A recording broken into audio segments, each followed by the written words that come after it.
Hey. Oh, sorry, buddy. What? Oh, Frank, we didn't know it was you. Todd, what are you doing down here? Oh, just trying to deliver this paint. Well, there's some room right over there. Here we are. You know, the school got a good deal on this. Yeah, some of it's 20% off. And then the boss gave him a school discount on top of that. Well, that's pretty good. Yeah, that's not all. A lot of it's discontinued colors, odd lots. Well, I bet the total discount on some of this stuff's over 80%. That's real generosity. Well, yeah, but the boss got to get rid of about 90% of his outdated stock, too. That's what makes the world go around. Everybody plays the percentages. Well, this is my last load. I think I'll stay over for class. What's on the agenda? Discounts, interest, percent, that sort of thing. You know, we do a lot of it with percent down at the store. Yeah, I expect you do. You want me to help you take that stuff to the room? Yeah, sure. Yeah, it seems like we're always having a sale. 20% off this, 15% off that. Seems like we never sell anything at the regular price. Yeah, well, I think that's about got it. Okay.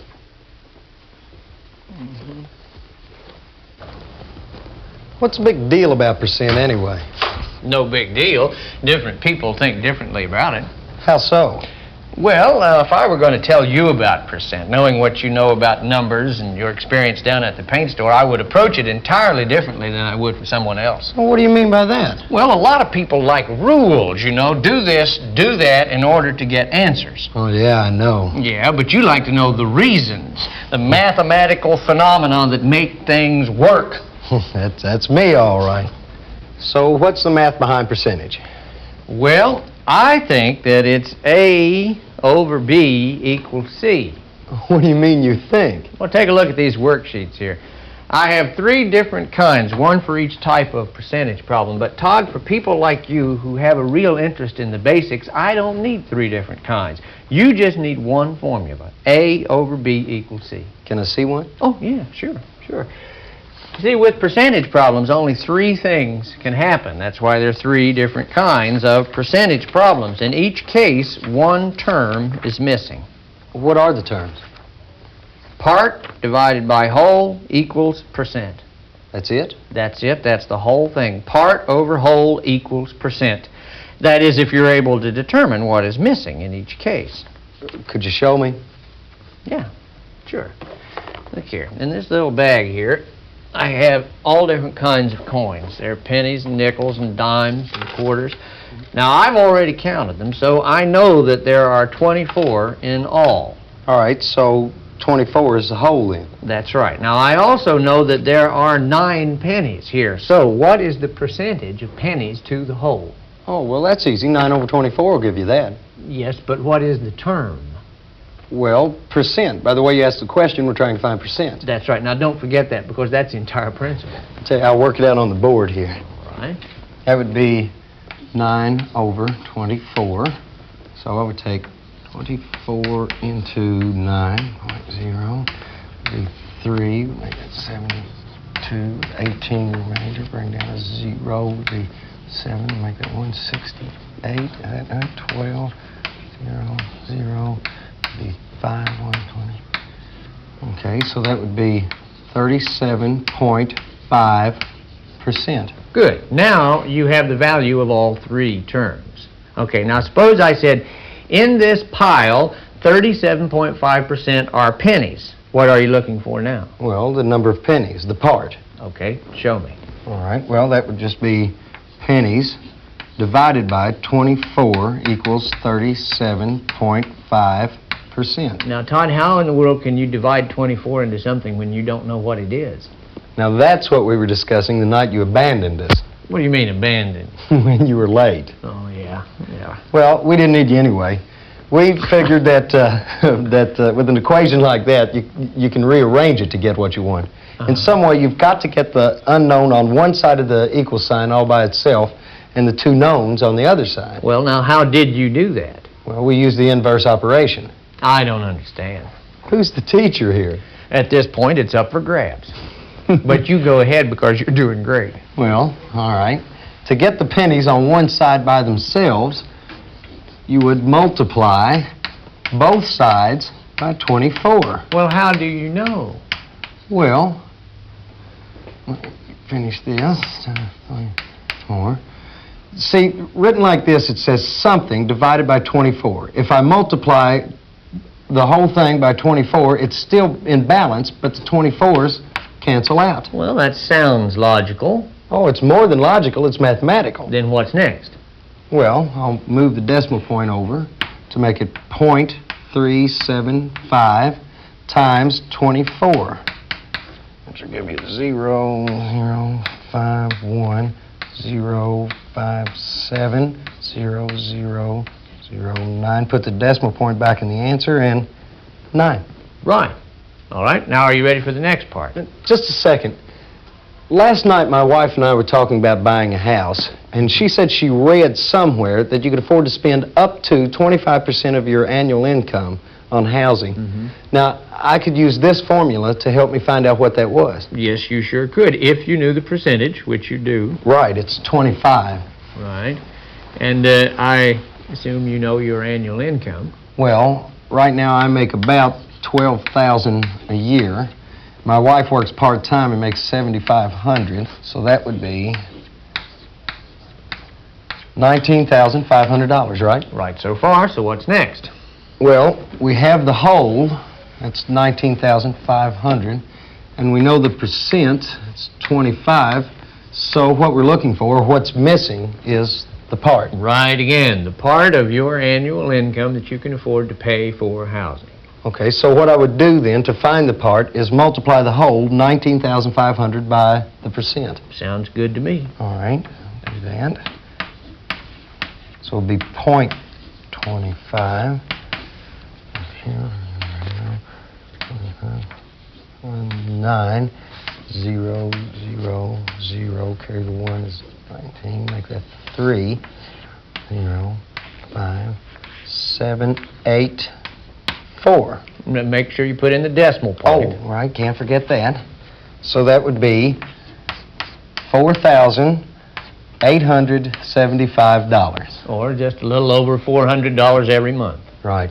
Well, here's the deal. My folks know this guy that wants to sell his place, and he's willing to hold on to the papers, so that'll make a better interest rate for us. Oh, yeah, it sounds like that's a real break for you. Oh, it is, and it's a real great house, too. More room for the kids, bigger yard, and all that. Did your wife say if that 25% rule was just for the house payments, or does that also cover utilities and repairs and things like that? Oh, I don't know. Well, maybe that article's still around somewhere. Well, I guess it wouldn't make any difference. What the rule said, you would still have to determine how much you could handle, right? That's true. I guess Linda and I still have a lot of figuring to do. You got any more rules to help us out? Well, we could finish the other part of this. right. Okay, in this pile you have 9 pennies, and that represents 37.5% of the whole thing. So how many coins are in this pile? Well, you have to start at the beginning again, or at least I do. Now, you still have to get the unknown all by itself on one side of the equal sign. By using inverse operation? Right.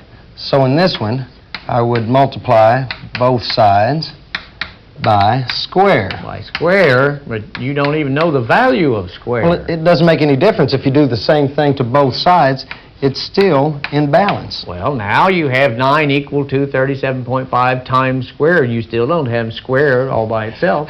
Patience, patience. Now I'll divide both sides by 37.5. And you'll notice that here, the 37.5 cancel out and leave the unknown stranded all by itself there. Now, I'll move the decimal point again to there and make it .375 into 9. I'll have to add zeros. I'll move the decimal point back and 24. What do you think? I think that you have developed all 3 of these rules that I have on these worksheets for tonight. Oh, yeah? Ha. Well, we're about ready for class then, huh? No, as a matter of fact, I still have to fill out this report and take it down to the central office. Hey, you want to help me do this? Sure, why not? Well, I have to do some figuring, and you can help me out. They want to know how many of my students are getting what kind of grades. Well, what's to figure? Can't you just count them? No, they don't want to know the number. They want to know the percent. Oh, like what percent are making A's and B's and so on. That's right. All right, well, I guess the first thing we have to do then is to find the whole. How many students you have altogether? Well, that's 27. There's 12 in your class and 15 in the other one. All right, so 27 is the whole. Now, how many A's do you have? 3. 3? Yes, that's right. Okay, so that's the part, and in the formula, that goes over the whole. Well, that's where it goes in the formula, but what's the operation? What do you do? Well, I just divide 27 into 3. I have to add 0 there. We'll give that 1. 27, 3, 0, 1, 27. I see. So it'll be just a little over 11%. Is that close enough? Well, that's close enough for me. What about the B's now? I have 10 of those.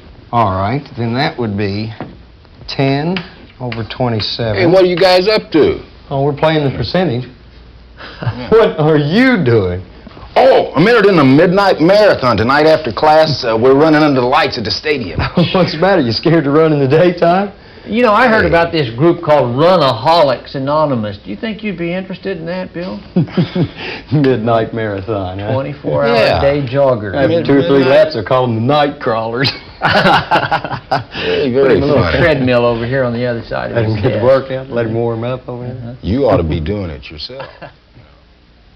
Hi, glad to have you back again. I'm Steve Wise, and I'd like to review with you the basic formula for percentage problems. It looks something like this. The part divided by the whole equals percent. Remember, there are 3 types of percentage problems. To find the percent, divide the part by the whole. To find the part, multiply percent times the whole. To find the whole, divide part by percent. Each of these types can be derived from the basic formula by using the inverse operation process for simplifying equations.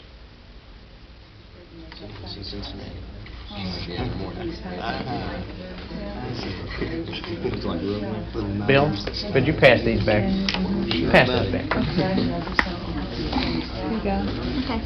Okay, folks, we're really going to pour it on tonight. We've got about 3 weeks' worth of work to cover here, but you're all bright, so I know you can hack it. Oh, I don't feel bright. Well, you look bright. And besides that, we have an expert here in the class with us tonight. Todd and I had a session before you all came in, so if we need any help, he's our man. We also have a cook in here. It's not Halloween, Bill. Midnight marathon. Okay. Moving right along, at the top of each one of these pages is a plan of attack in the war of percentages. Now, there'll be 3 different ones, and I'll go through each one with you. Now, why are there 3? Todd, why are there 3? Well, there are 3 parts to finding percent. Now, I haven't seen all the worksheets yet, but I'll bet each one deals with a different missing number. He's right. And if you don't understand what he said, you will soon. Okay, look at this first sheet, all right? We'll call this first kind of problem type 1. Well, that's just the same as making a common fraction. Or decimal. Oh, you know, when I was working with my neighbor's kid, I told her that percents were just a special type of fraction, ones with a denominator of 100. Is that right? Well, yeah, that's a good thing to do, as long as you recognize that it may not always come out even. You may have a percent that has a common fraction or a decimal included in it. For example, 14 and 1/2% is 14 and 1/2 hundredths, but it is usually written as 145 thousandths. Yeah, that's right. Jenny and I did all that decimal moving around. You did? Mm-hmm. Well, good for you. All right, folks. Now, we're only going to work the first example of each type, all right? And then you can work the rest of them at home. Frank, you must have been in a hurry. 40, F-O-U-R-T-Y. Oh, my, well, good thing this isn't an English class. It's supposed to be F-O-R-T-Y. Thank you, Bill. And now would you like to tell us some more about that problem? It happens every time, doesn't it? Okay, let's see. This says there are 40 people in a room, 18 of them are women. What percent of the people in the room are women? According to the plan on the sheet, 18 is the part that would go above the line. 40 is the whole, that would go below the line. So 18 divided by 40, let's see, 462, it would be 4,500, so that's 45%. Okay, everyone agree? All right, what percent are men? Well, that would be 22 over 40, or 55%. So fast. How do you do that? Well, you can't have more than 100% people in the room. If 45% are women, just subtract 45 from 100. The answer is 55. Can you ever have more than 100%? Yes. Sure. Wait a second, that's impossible. How can you have more people in a room than there are people in a room? Well, Martha, you have to change the problem. Suppose next week 65 people come into the room, and you ask the question, what is the percentage of people in the room now compared to last week? The answer is more than 100%. How much more is it? That would be 65 divided by 40. 162 and 1/2%. Wait, is that right? Just a second. Almost. Yeah, that's what I got. Okay, everyone agree? Okay, good. Let's look at the second sheet, all right? Martha, read this to us. Okay. Finding the percent of a problem, of a number. Example 1. 35% of the cows in the field are brown. If there are 300 cows, how many are brown? Well, that would be 3/500 times 300. And I suppose you can do that in your head? Yes. That's 0. That's 105. Yep. She's right on that one, too. Right again. Well, good for you, Sue. thanks. Okay, let's go on then. Now remember, do all the rest of these examples at home, okay? I hope they make sense when I get home. Oh, you'll be okay, Martha. Now, this third part is the most difficult of all. The other two are fairly easy to grasp. Now, before we look at it, can anyone tell me what this third part's going to be about? It's going to be what you do when you have the part and the percent and you want to find the whole. Well, how did you know that? It's the only one left. Well, you're right. Read it to us. Finding the whole when part and percent are given. Well, this one's just the opposite of the type we just did. That's right. Well, shouldn't we do the opposite operation? Opposite to what? Well, she's saying that when you have the whole and percent, you multiply. So when you have the part and percent, you divide. And I agree. Let's vote. Well, now, Martha, mathematics is not a democratic process. Read the rest of it to us. Jack spent $45 each week for food. This represented 12% of his budget. How much was his weekly budget? Well, they have here the part divided by the percent equals the whole. So that's $45 divided by 12%. 0.12 into 45. I'll move the decimal points. I get 336 minus 7. $375 is his weekly budget. Well, I can do it, Frank, but I don't see that it's going to be any use. Well, we'll just have to hope for a divine revelation. Look, we have a little bit more time, so why don't you go ahead and work a few more of these problems, and then I can help you if you have any difficulty.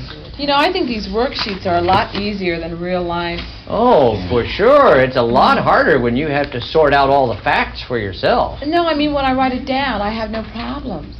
Yeah, I'm the same way. Well, I don't know about you guys. I mean, I may not be so good at solving problems in real life, but when it comes to these worksheets, I am downright horrible. Oh, Martha, you're not that bad. Really? You are. I'm sure you can figure that one out. Do you remember from Frank's handout for class that there are 3 types of percent problems? Let's review them. Type 1, finding what percent one number is of another. An example of that problem is 10 is what percent of 40. This is how that problem would be solved. 10 divided by 40 equals 25/100ths, or 25%. Now for type 2, finding the percent of a number. In other words, finding the part when the whole and the percent are known.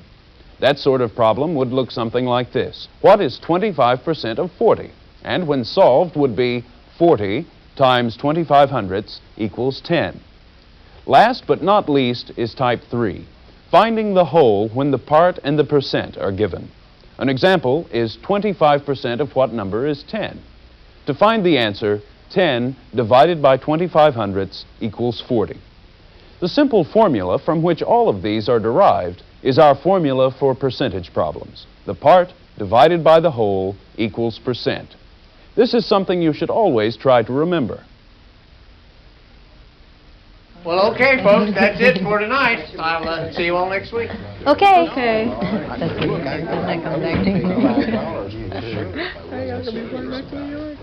Certainly try to. I've been training for a long time, yeah. Yeah, he's remarkable. Remarkable man. Really. Stubborn.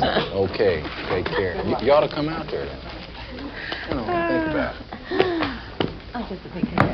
Bill, are you really serious about running at midnight?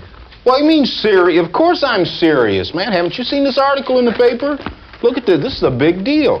260 entries in the 4th annual Midnight Marathon. You know, I happen to be one of them. It's not so strange. There's a picture of this guy in here who's 89 years old who's running in it for the 4th time. You know, it says here that 52 of the entries are above 60 years old. 52 out of 260. Quick, Sue, what percent are over 60? 20%. Way to go. Well, 20% of them may be over 60, but at least 90% of them are crazy. Well, that leaves 10%. I guess I must be one of them, right? I meant to include you in the 90%. Okay, you guys, I'm tired of this. Look, not only am I going to run tonight, but I am willing to bet that I will finish in the top 10%. What'll you bet? Oh, make it easy on yourself. Frank, you want some of this action? Well, now, wait a minute. What's the bet? Okay, if I don't finish in the top 10% tonight, that's among the first 26 to finish, I will give up running. How about that? However, if I do finish in the top 10%, you two guys have got to start running with me. Uh-oh. How about it, Okay. Todd? Piece of cake. You take it? You're on. Okay, Martha, Sue, you're witnesses. You heard these guys say it. If I finish in the top 10% tonight, they've got to start running with me. You'll be Okay. lucky to finish in the top 90%. We shall see about that. Hey, now wait a minute, guys. Before you go home, I do not see a use for that third percentage thing. I can see it for every other one, but not for that one. Now, when would you ever need to use it? I bet you've used it. When? Well, clipping coupons. Huh? Look at that. Martha's so rich, she's forgotten how much money she has. Oh, Todd, you are just a goof. Well, now, Martha, suppose you were rich, and you didn't know how much money you had invested. Well, see, now that would never happen. But what you did know is you had enough money invested at 14% that every year you made $250,000. Oh, Todd, there is not that much money in the whole world. Now, wait a minute here, Todd. That's absolutely perfect. Martha, what would you do in a case like that? I'd look for my calculator. Okay, what are the numbers? All right. You have some money invested at 14%. Every year you make $250,000 interest. How much is invested? Well, another way to say that is 14% of what number is 250,000. Okay, let me put in the 250,000. Now what? Well, how do you solve type 3 problems? Divide. All right. Press the divide button and enter 14%. Press divide. Enter 14%. Now the equal sign. This number is so big I can't even read it. Look at this, Sue. Oh my gosh. $1,785,714.20. Well, good to know you, Martha. A real millionaire. Yeah, I wish. You know, I have my own system to know when to multiply or divide. You do? What is it? Well, when I multiply by a decimal, I know that the answer will be smaller than the number I started out with. And? And be patient. And when I divide by a decimal, I know that the answer will be bigger than the number that's being divided. So all I need to do is decide whether I want my answer to be larger or smaller. That's right. Yeah. So if you want $250,000 back on a 14% investment, you'll need to invest a whole lot more. Now, how do you know that? Well, your earnings are $250,000, right? Yeah. Okay. If the investment was 100%, you'd have to invest $250,000. Since 14 is much smaller than 100%, you're going to I need get a whole it. lot more just to put in that investment. Well, that says divide to me. There's another way. Should have laid on them, Frank. Suit yourself. Well, you remember that night we were messing around with rearranging equations? You mean the night that the teacher didn't show up? That's the night. Well, you remember the easiest of the percent type problems was the one that said part equals whole times percent, right? Right. Well, if you don't know the whole, all you have to do to get a different expression is to divide both sides of the equation by percent. It's that inverse operation stuff again. Right. It works like this. All right, you have part equals whole times percent. Now, if I divide both sides by percent, the percent cancels out, and it leaves, da-dum, da-dum, part divided by percent equals whole. Well, you guys can sit here and monkey with that, but I think I will go home and memorize my rules. See you next week. Are you guys Okay. going to watch Bill run, or do Oh. you trust him? It's too late at night not to trust him.